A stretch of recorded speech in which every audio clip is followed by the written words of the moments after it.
Bismillahirrahmanirrahim. 2021'in Türkiye'sinde amiral ve generallerin emekli olanlarının dahi hala siyaseti dizayn etmeye kalkışabilmeleri ibret alınacak bir durumdur. Yasama, yürütme ve yargı mensuplarının neyi eksik ya da yanlış yaptıkları üzerinde ciddiyetle düşünmeleri ve bunu bir an evvel düzeltmeleri gerekir. Yayınlanan 104 imzalı bildirinin siyaseti dizayn etmeye matuf bir muhtıracılık alışkanlığının sonucu olduğu aşikardır. Yapılan açıklamayı kınıyoruz.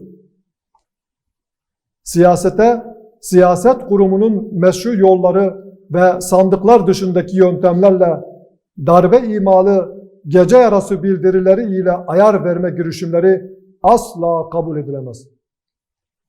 Ancak suçlunun sadece emekli amiraller olmadığı bilinmelidir.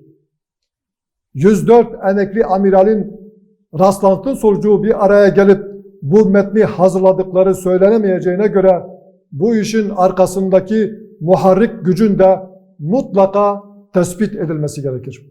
Şimdiye kadar Türkiye'de yapılan darbe ve darbe girişimlerinden ibret olacak şekilde hesap sorulmuş olsaydı, darbecilik kültürü bir gelenek haline gelmeyecekti. Halkın hayatına ve huzuruna kasteden darbecilerin apoletleri zamanında sökülmeli ve verilen hükümler icra edilmeliydi. Başta mevcut junta anayasasının değiştirilmesi olmak üzere gerekli adımlar ivedilikle atılmalıdır.